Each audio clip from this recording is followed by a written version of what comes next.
guys.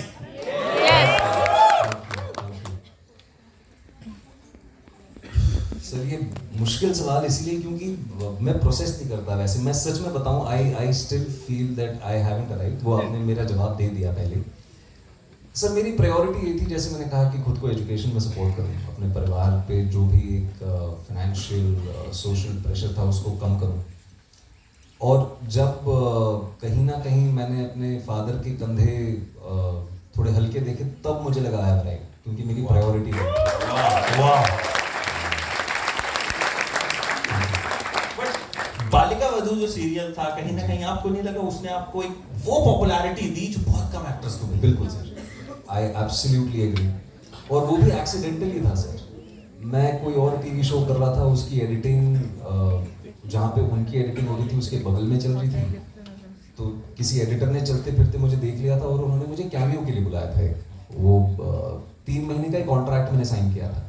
वो contract दिया ही 3 महीने का था। दे सेड कि 3 महीने आप करेंगे, उसके बाद आप you won't be a part of the show anymore.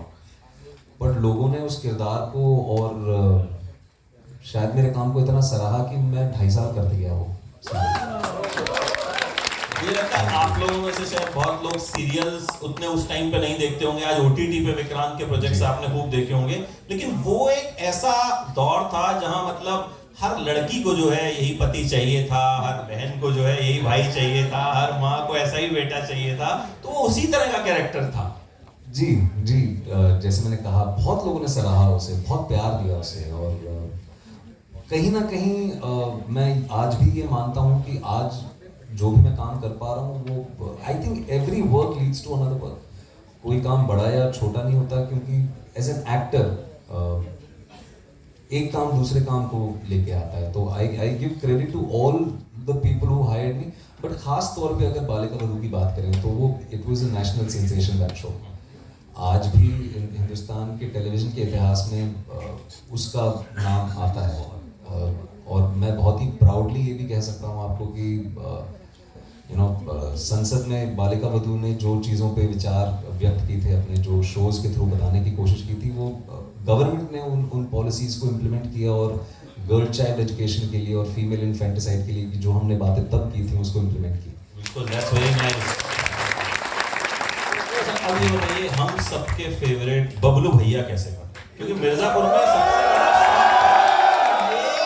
इतना प्यारा सा लड़का, इतना डिसेंट सा लड़का जो है बंदूकें चला रहा है, गालियां दे रहा है, वो कैसे बने? थैंक यू सर, इसी का खार है, बुद्धि का ही है। But it just happened. Abhishek Banerjee और अनमोल आहूजा जो कास्टिंग डायरेक्टर्स हैं, उनके साथ मैंने काफ़ी टेस्ट किया था।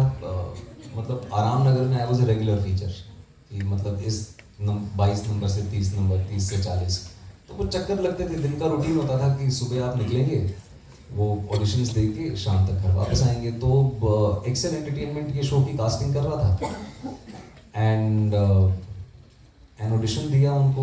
मेरा ऑडिशन पसंद आया, एंड वो शो बन गया।